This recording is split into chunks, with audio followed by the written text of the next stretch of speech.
Miami Shores is the greatest village in the world, but it didn't get that way by accident, and it won't stay that way automatically. Every single generation before us has been asked to make sacrifices. Some went to war, others survived depressions. But every American generation has confronted the great challenge of their time. And because they did, we live the lives we do today.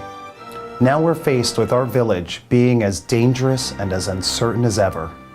Why should we continue throwing good money after bad, lining the pockets of shady yoga instructors at the rec center, instead of resodding the back nine at the country club with some much-needed creeping bent grass?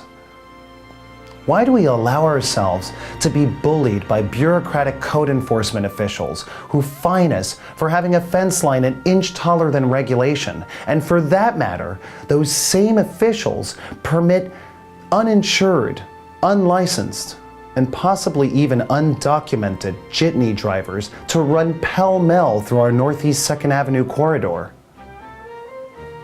As the son of a milkman and a lifelong villager of Miami Shores, my roots run deep in this community.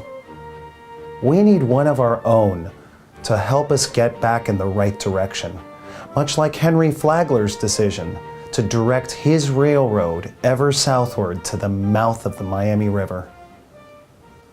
My opponent, on the other hand, is an unwanted guest from Hialeah. The same Hialeah that was recently ranked in the top 10 most poorly run cities in the nation. Do you really want to put your future in the hands of someone who's asleep at the wheel with no previous public service experience to speak of?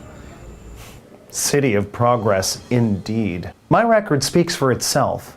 In 2003, as lead excursion liaison for Miami Duck Tours, I enlightened scores of visitors to the rich and varied history of our Magic City. As Senior Partnership Specialist for the 2010 census, I was the torchbearer who led this fearful community out of the darkness to what would become the single highest response rate in Miami-Dade County history. As your next ombudsman, I will provide the leadership and the guidance that the electorate of Miami Shores so richly deserves. I'm Ralph Della Portilla, and I approve this message. And I'm asking for your vote.